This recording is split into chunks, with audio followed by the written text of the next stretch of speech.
সকালের সমস্ত কাজ করে এখন আমরা চলে গেলাম মায়ের বাড়িতে আম পাড়তে। ভিডিও করব বলে তাই কাঁচা আম পাড়তে চলে এসেছি। মা বলছে আমাদের এই গাছটা থেকে সমস্ত কাঁচা আমগুলো পেড়ে নিতে, কারণ এই আমগুলো চালের ওপর পড়ছে, ঝড় দিলে চালেতে আওয়াজ হচ্ছে, তাই এগুলো আর পাকা খাওয়া যাবে না, কাঁচাতেই কিছু একটা বানিয়ে নিতে হবে। তো চলো এগুলোই আমরা আজকে পেড়ে নেব।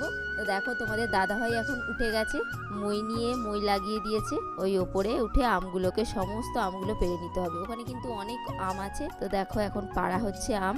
এই আমগুলো কিন্তু পাকলে দারুণ টেস্টি খেতে হয়। তো চলো, পাকাতে তো আর খাওয়া যাবে না, কাঁচাতেই কিছু বানিয়ে নিতে হবে। আর দেখো নিচে আমার মা কিন্তু মইটা ধরে দাঁড়িয়ে আছে যাতে তোমাদের দাদাভাই পড়ে না যায়। দেখো সমস্ত আমগুলো কিন্তু পাড়া হয়ে গেল, এবার কোড়ানো হচ্ছে। আর দেখো কতগুলো আম, দেখেই বুঝতে পারছো একবারে এক বালতি ভর্তি আম হয়েছে। তো আমাদের সমস্ত আম এখন পাড়া হয়ে গেল।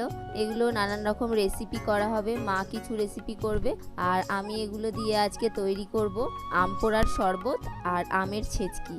তো আমের ছেচকিটা খেতে কিন্তু খুব সুন্দর হয়, আমরা ছোটবেলায় অনেক বানাতাম, প্রায়ই বানিয়ে খেতাম। তো তোমাদেরকেও একদিন বানিয়ে দেখাবো, যখন বানাবো তখন তোমাদেরকে ভিডিওটা দেখাবো। দেখো এক বালতি আম নিয়ে আসা হয়ে গেছে, এখান থেকে কিছু আম আমি নিয়ে নেব। তো আমরা এখন বাড়িতে চলে এসেছি, এবার এসে সকালের জলখাবারটা বানাবো। তার জন্য মটর আগের দিন রাত্রে ভিজিয়ে রেখেছিলাম, সেগুলোই প্রেসার কুকারে সিদ্ধ করে নিচ্ছি। তো আজকের জলখাবারটা কিন্তু মটর সেদ্ধ আর মুড়ি, এটা দিয়েই আজকে চালাতে হবে, কারণ সকালবেলা অনেকটা সময় কিন্তু লেগে যায় কাজ করতে করতে, সেরকমভাবে সময় পাওয়া যায় না। তো তাই নিয়ে নিয়েছি মুড়ি, আর এদিকে মটর সেদ্ধও হয়ে গেছে। তো মটর সেদ্ধ, মুড়ি আর কাঁচা লঙ্কা সাথে, আর সাথে অল্প একটু কাঁচা তেল দিয়ে দিলেই কিন্তু জলখাবার রেডি।